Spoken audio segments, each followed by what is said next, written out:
स्वागत है आपका हमारे इस विशेष वीडियो में, जहां हम आज एक ऐसे रहस्य की बात करने जा रहे हैं जो न केवल हमारे धार्मिक जीवन की जड़ है बल्कि संपूर्ण ब्रह्मांड की उत्पत्ति से जुड़ा हुआ है।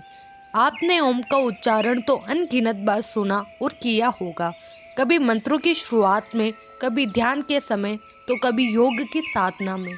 लेकिन क्या आपने कभी ये सोचा है कि ये ओम आखिर आया कहाँ से? क्या यह सिर्फ एक पवित्र शब्द है या फिर यह वह आदिकालीन ध्वनि है जिससे सृष्टि का आरंभ हुआ? आज हम वेदों, उपनिषदों, पुराणों और योग शास्त्रों के माध्यम से जानेंगे कि ओम की उत्पत्ति कैसे हुई। हम जानेंगे कि कैसे यह मात्र एक अक्षर नहीं बल्कि संपूर्ण ब्रह्मांड की आत्मा है, एक ऐसा नाद जिसे अनाहत ध्वनि कहा गया है, यानी वह ध्वनि जो बिना किसी टकराव के स्वयं प्रकट हुई।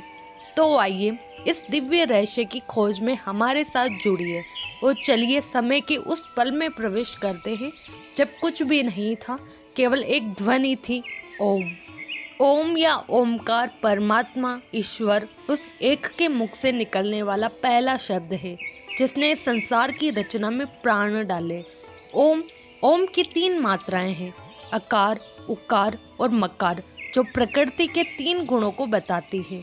अकार सतोगुण को, उकार रजोगुण को तथा मकार तमोगुण की प्रतीक है। ओम के ऊपर बिंदी तीनों गुणों से परे या तीनों में समानता की निर्गुणता की प्रतीक है। ओम के उच्चारण का साधक जब ये जानकर जाप करता है तो वो वास्तविक गुणों में दोष देखता हुआ निर्गुणता को शीघ्र ही प्राप्त होता है। ओम के जाप सही उच्चारण से शारीरिक ऊर्जा और आध्यात्मिक ऊर्जा से, और उस आध्यात्मिक ऊर्जा को ब्रह्मांड ऊर्जा से जोड़ जीव अस्तित्व के परम आनंद को प्राप्त कर सकता है। वैदिक शास्त्रों में ओम की बहुत महिमा कही गई है। मार्कंडेय पुराण में योग ऋषि दत्तात्रेय जी ने बताया है कि मानव को ओम रूपी धनुष पर अपने आत्मा रूपी बाण को अपने लक्ष्य उस एक ईश्वर की ओर साध देना चाहिए।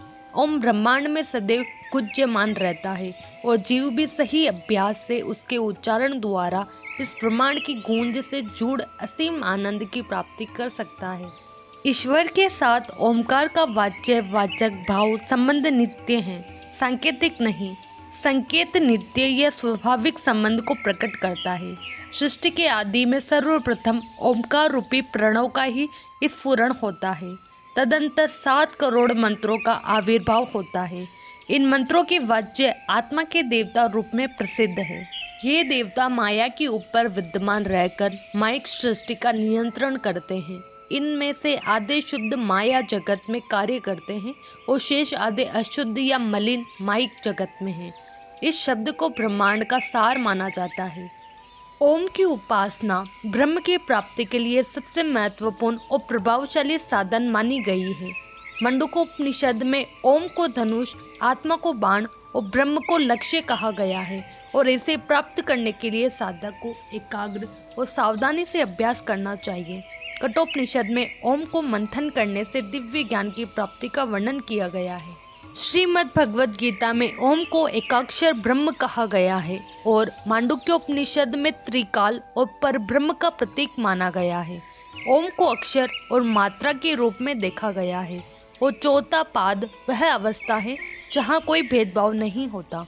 इस प्रकार ओम ब्रह्म और परब्रह्म का प्रतीक है और उसकी उपासना से साधक आत्मज्ञान प्राप्त कर ब्रह्म के साथ एकाकार हो जाता है। ओम की महिमा वैदिक, वाङ्मय, धर्मशास्त्र, पुराण और आगम साहित्य में अत्यधिक महत्वपूर्ण है।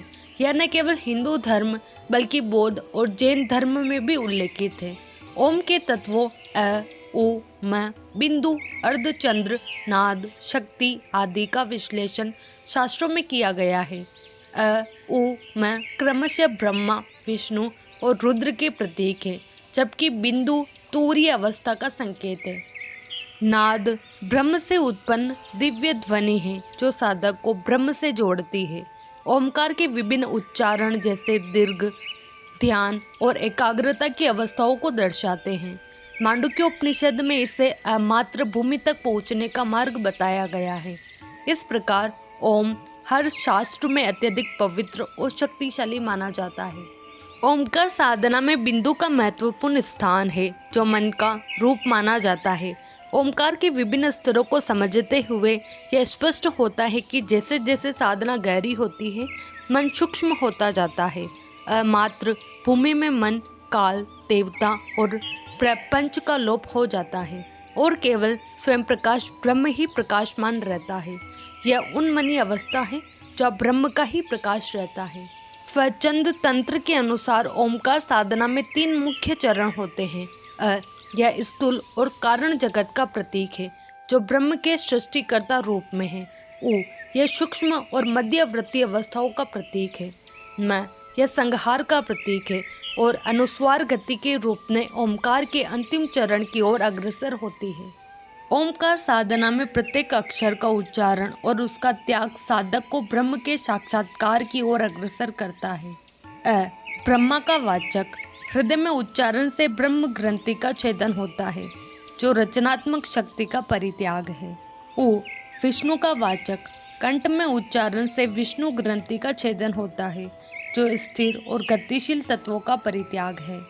मैं, रुद्र का वाचक, तालु मध्य में उच्चारण से रुद्र ग्रंथि का छेदन होता है, जो संहारक तत्व का त्याग करता है।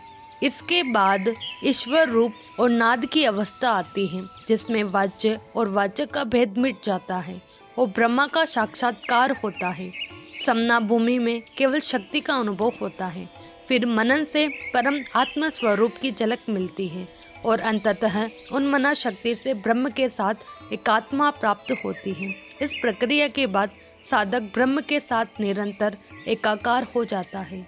जब साधक अपनी साधना से ब्रह्मा से लेकर शिव तक के सभी कारणों और उनके भेदों को पार कर लेता है, तो उसे अखंड परिपूर्ण सत्ता और पदम पद की प्राप्ति होती है। इस स्थिति में उन्मना का त्याग होते हुए साधक ब्रह्म के साथ निराकार और एकाकार रूप में स्थापित हो जाता है।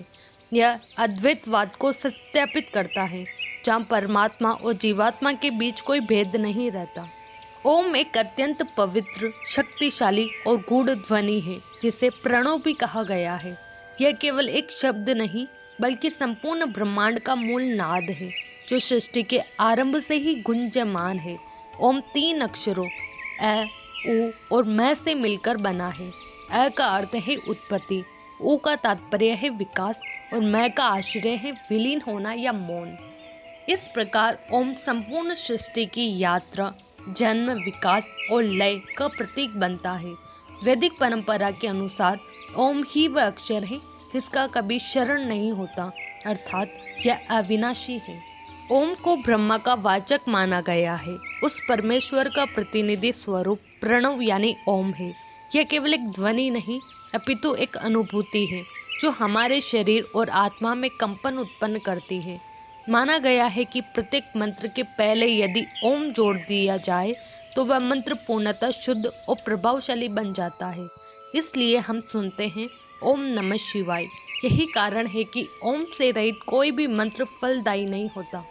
ऋषियों और उपनिषदों में ओम को लेकर अनेक महत्वपूर्ण व्याख्याएं की गई है। मांडुक्य उपनिषद में इसे समस्त काल, भूत, भविष्य और वर्तमान का प्रतीक बताया गया है। वही मंडूक उपनिषद में ओम को धनुष, आत्मा को बाण और ब्रह्म को लक्ष्य कहकर ध्यान और साधना के माध्यम से उसे भेदने की प्रेरणा दी गई है। कठोपनिषद में कहा गया है कि समस्त वेद जिस परम पद की व्याख्या करते हैं, वह संक्षेप में ओम ही है।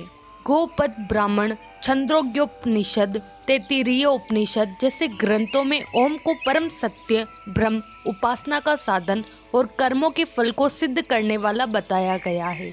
ध्यान बिंदु उपनिषद के अनुसार पवित्र या अपवित्र किसी भी स्थिति में ओम का जप साधक को सिद्धि की ओर ले जाता है। बौद्ध और जैन दर्शन में भी ओम को विशेष स्थान प्राप्त है। महान संतों ने भी ओम के महत्व को स्वीकार किया है। कबीर ने कहा, ओमकार लिखे जो कोई, सो ही लिखे मेठना न होई। अर्थात ओम एक ऐसा सत्य है जिसे लिखा जा सकता है पर मिटाया नहीं जा सकता। गुरु नानक ने एक ओमकार के माध्यम से ब्रह्म की एकता, सत्यता और निस्वार्थता का प्रतीक बताया है। अंततः कहा जा सकता है कि ओम केवल एक शब्द या ध्वनि नहीं, बल्कि संपूर्ण सृष्टि की आत्मा है, यह न केवल हमारे श्वास में बल्कि संपूर्ण ब्रह्मांड में निरंतर प्रवाहित हो रहा है। यह ध्यान, जप, साधना और आत्म साक्षात्कार की सीढ़ी है जो साधक को अंततः परमात्मा से जोड़ देती है। तो आपने जाना कि ओम कोई साधारण ध्वनि नहीं बल्कि ये सृष्टि की आद्य ध्वनि है। वह नाद है जिससे समय, स्थान, ऊर्जा और चेतना की शुरुआत हुई। वेदों ने इसे ब्रह्म कहा, उपनिषदों ने इसे आत्मा बताया और योग ने इसे साधना का द्वार माना। ये ओम ही है जो हमें हमारे भीतर सत्य से जोड़ता है और ब्रह्मांड के विराट रहस्य से मिलवाता है। यदि हम इस एक ध्वनि को पूरी श्रद्धा और समझ के साथ अपनाएं तो यह हमें आत्मिक शांति, संतुलन और ब्रह्म ज्ञान की ओर ले जा सकती है। अगली बार जब आप ओम का उच्चारण करें तो बस एक क्षण के लिए रुकिए और अनुभव कीजिए उस कंपन को जो अनादिकाल से आपके भीतर भी गूंज रहा है। यदि आपको यह वीडियो पसंद आई हो तो इसे लाइक करें, शेयर करें और हमारे चैनल को सब्सक्राइब करना न भूलें।